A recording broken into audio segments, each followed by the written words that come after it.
오늘 말씀은 마가복음 4장 21절로부터 29절까지 말씀입니다.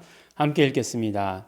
또 저희에게 이르시되 사람이 등불을 가져오는 것은 말 아래나 평상 아래 두려 함이냐 등경 위에 두려 함이 아니냐 드러내려 하지 않고는 숨긴 것이 없고 나타내려 하지 않고는 감추인 것이 없느니라. 들을 귀 있는 자는 들을지어다. 또 가라사대 너희가 무엇을 듣는가 스스로 삼가라. 너희의 헤아리는 그 헤아림으로 너희가 헤아림을 받을 것이요 또 더 받으리니 있는 자는 받을 것이요 없는 자는 그 있는 것까지 빼앗기리라. 또 가라사대 하나님의 나라는 사람이 씨를 땅에 뿌린 것 같으니 저가 밤낮 자고 깨고 하는 중에 씨가 나서 자라되 그 어떻게 된 것을 알지 못하느니라. 땅이 스스로 열매를 맺되 처음에는 싹이요 다음에는 이삭이요 그 다음에는 이삭의 충실한 곡식이라. 열매가 익으면 곧 낫을 대나니 이는 추수 때가 이르렀음이니라. 아멘. 네, 오늘은 우리가 짧은 말씀을 읽었는데요. 그 짧은 말씀을 읽은 중에 굉장히 여러 가지 비유가 나오는 것을 우리가 보게 됩니다. 처음에 말씀을 들으면 이 비유의 말씀을 들으면 뭐 이렇게 당연한 얘기를 이렇게 계속해서 반복적으로 뭐 다른 얘기죠. 다른 얘기긴 하지만 너무나 당연한 얘기 아닙니까? 등불을 켜서 말 아래나 평상 아래 두려고 키냐? 다 등경 위에 두려고 하는 것 아니냐? 그렇죠. 누가 정말 거기다 이렇게 뒤집어 씌워 놓으려고 그렇게 그 등을 키는 사람은 없죠. 다 이렇게 등경 위에 올려놔서 그래서 모든 방안을 밝히기 위해서 등을 키는 거죠. 예. 뭐 물론 요새는 등이 없지만 전깃불을 켜는 이유도 다 그렇지 않습니까?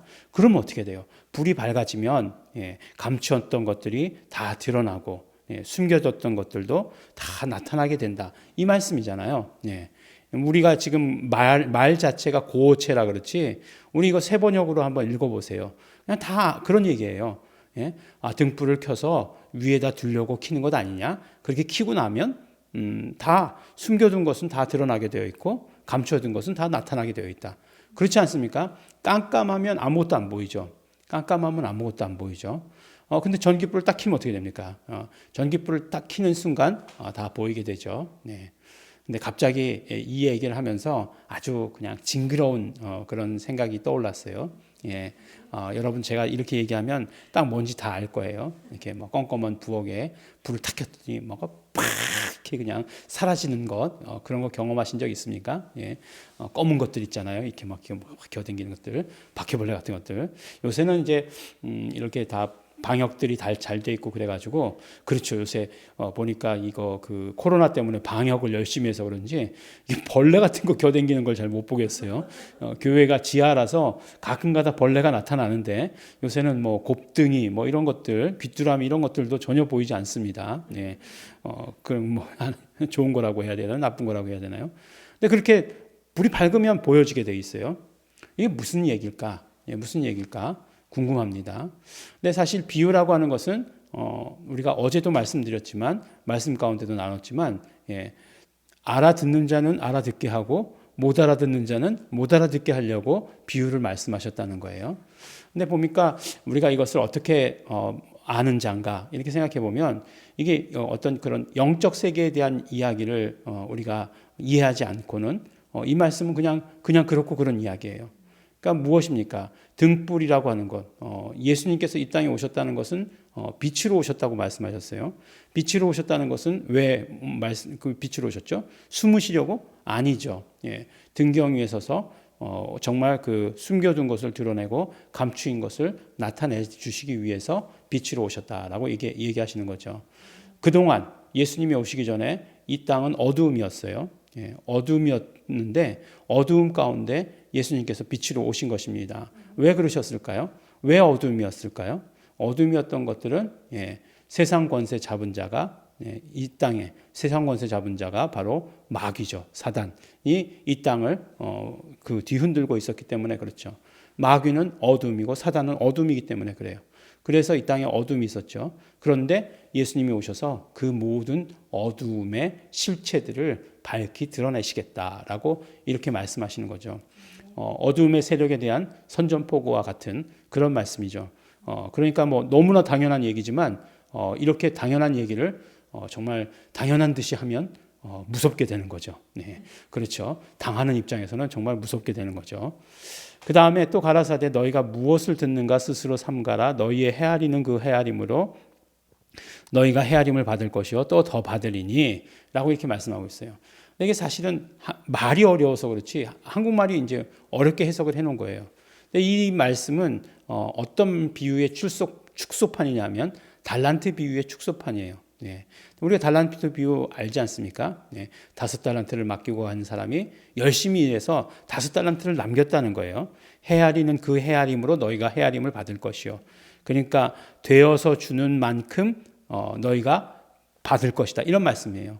그러니까 5달란트를 받아서 그 5달란트를 주는 만큼 너희가 그것을 받을 것이다. 이렇게 말씀해 주신 거예요. 그러니까 보면 5달란트를 받았잖아요. 5달란트를 남겼어요. 10달란트 됐잖아요. 그러면 사실 보면 자본이 주인의 것이기 때문에 5달란트 남긴 것도 내 것이 아니에요. 근데 5달란트 받고 또 5달란트 더 받고 나중에 어떻게 되죠? 1달란트 맡은 사람 거마저 받게 되었잖아요. 예. 이것이 하나님께서 우리를 사용하시는 우리에게 기대하시는 그런 법칙이에요. 하나님의 경제 법칙이다. 이렇게 얘기하지 않습니까? 그래서 하나님께서는 그러한 마음을 가지시고 우리를 쓰신다. 우리를 사용하신다. 이렇게 말씀하시는 거죠. 예. 물론 지금 비유와 비유 사이의 연결은 없다라고 생각해요. 비유를 계속해서 4장은 보니까 계속해서 비유를 기록해 놓은 것 같아요. 그 다음에 이제 마지막에 비유가 어떤 비유냐면 하나님 나라는 사람이 씨를 땅에 뿌린 것 같으니 라고 이렇게 말씀하세요. 씨를 땅에 뿌렸는데 그 씨가 어떻게 되죠? 밤낮 자랐다는 거예요. 사실 그렇지 않습니까? 우리가 이렇게 씨를 뿌려가지고 이렇게 자랄 때 얼마만큼 자랐다, 얼마만큼 자랐다. 이거 사실 느끼기가 어려워요. 뭐 싹이 나고 그런 거는 알죠. 싹이 났네 하는 건 알지만 이게 자라는 거가 어디 가끔 가다 보면 많이 자랐네 그렇게 되지 매일매일 봤을 때 이렇게 요만큼씩 자랐다, 요만큼 자랐다라고 하는 것을 알기 어렵다는 거죠. 근데 어쨌든지 간에 그것이 자라요. 그래서 그 다음에 열매를 맺고 그 다음엔 싹이 났고 그 다음에는 이삭이고 그 다음에는 이삭에 충실한 곡식이다라고 이렇게 말씀하고 있는 거예요. 이거 모르는 사람 있어요? 그 다음에 어떻게 됩니까? 열매가 다 익으면 낫을 되죠. 추수를 하게 되는 거죠. 추수 때가 이르렀습니다라고 이렇게 얘기하고 있습니다. 이거 너무나 당연한 이야기. 너무나 당연한 이야기. 봄이 가면 여름이 오고, 여름이 가면 가을이 오고, 가을은 추수 때고, 추수 때가 되면 별을 벤다. 이렇게 얘기하면 이게 신가요? 뭔가요? 근데 이 비유의 말씀을 예수님께서 이렇게 해주셨어요. 이게 무슨 말씀이에요? 너희가 모르는 사이에 어떤 일이 일어난다? 하나님의 일은 이루어져 간다라고 이렇게 말씀하세요. 그래서 우리가 하나님을 이야기할 때 하나님을 어떻게 그냥 존재하시는 분이시다라고 이렇게 얘기하면 이거는 아주 헬라적인 사상이고 아주 학문적인 사상이에요. 뭐가 잘못됐냐면 하나님을 멈춰 있는 것으로 묘사한다는 거예요. 네. 그게 제일 잘못됐다는 거예요. 그런데 하나님은 어떠십니까? 어떠신 분이세요? 쉬지 않으시는 하나님, 졸지도 아니하시고 주무시지도 아니하시는 하나님, 멈춰 계시지 않는 하나님이에요. 하나님은 언제나 운동하시는 하나님이세요. 살아 역사하시는 하나님 이렇게 얘기하잖아요. 근데 살아 역사하시는 하나님께서 하시는 그 일들이 우리가 보면 어떤 변화가 있는지 모르지만 그러나 하나님의 일들은 계속해서 진행되어진다라고 이렇게 얘기하는 거예요. 하나님의 섭리와 경륜을 말씀하시는 거죠. 그래서 때가 되면 추수한다라고 얘기하는데 결국 말씀하시는 건 뭐예요? 때가 되었다라고 하는 얘기잖아요. 말씀하시려고 하는 건 지금이 이제 때가 되었다라고 하는 그 말씀을 하시려고 하는 거예요. 추수 때가 되었다라고 이렇게 말씀하시는 거예요. 추수 때라고 하는 것은 결국 어떤 일이죠? 심판의 때죠. 죽정이와 알곡을 가려내는 그 때가 되었다라고 이렇게 말씀해 주시는 것이에요. 우리가 이 비유의 말씀을 들으면서 그렇구나. 지금이 그런 때구나. 예수님께서 그래서 오셨구나. 그렇기 때문에 우리는 어떤 삶을 살아야 되겠구나. 더 열심히 살아야 되는 거구나. 더 열심히 전도해야 되는 거구나. 라고 하는 사실을 우리가 알게 되는 것입니다. 사실이요, 예배가 뭐 예배가 그렇다라고 얘기하면 그렇지만 우리 교회에서 드리는 예배 가운데 두 사람만 새로 나와도 예배 분위기가 다릅니다. 물론 한 사람만 새로 나와도 예배 분위기가 달라져요. 새로 나온 사람이 그 주위에 한 사람이 있으면 예배 분위기가 굉장히 달라요. 두 사람이 있을 때 달라요. 세 사람이 있을 땐 폭발적입니다. 정말. 예. 왜냐하면 그런 것들을 우리가 경험하기 때문에 그래요. 예. 우리 주일학교 이제 한 학생이 나오기 시작했죠. 예. 우리가 잘 아는 대로 이 동네에 있는 학생이 나오는데 같이 이제 형제들인지 친척들인지 이제 한 셋을 데리고 나왔어요. 근데 그 셋을 데리고 나왔는데 교회 처음 나온다는 거예요. 근데 찬양을 하는데 막 손을 들고 찬양을 해요. 그래서 보면서 너무너무 웃겼어요. 너무너무 제가 뭘 알고 저렇게 손을 들고 찬양할까 그러지만 그것이 가식적으로 보이지 않았어요. 너무너무 마음이 좋고 너무너무 이뻐 보이고 그래서 앞에서 저도 찬양하다가 막 웃었어요. 그걸 보면서. 그런데 굉장히 그게 기쁘더라고요. 굉장히 그게 기뻐요. 예. 하물며 우리가 그렇게 기쁜데 하나님께서는 얼마나 더 기뻐하시겠습니까? 그렇기 때문에 우리가 정말로 그 달란트 비유의 말씀을 그냥 경제 법칙이라는 거 하는 것만에서만 이렇게 돈만 연결시켜서 생각하지 마시고 정말로 우리 영혼을 살리시는 그 일들에 최선을 다하셔야 된다는 거예요. 예. 예수님께서 또 비유의 말씀을 들려주시진 않겠지만 추수 때가 되었다. 네. 마지막 때다. 예수님 재림의 때다. 이렇게 말씀하시면 어떻게 하시겠습니까? 근데 사실 그렇게 말씀하시고 있는 것과 같아요. 그렇기 때문에 이 비유의 말씀을 듣고 들을 귀 있는 자는 들을지어다 말씀하셨잖아요. 우리는 깨닫는 쪽에 서야 된다고 말씀하지 않았습니까? 영적 세계와 이 모든 세계를 통틀어서 말씀하시는 오늘 이 말씀을 듣고 더 복음의 일에 최선을 다하시는 우리 모든 성도 여러분 되시기를, 전도에 힘쓰시는 우리 성도 여러분 되시기를 예수 이름으로 축원합니다. 기도하겠습니다. 하나님 아버지 감사합니다.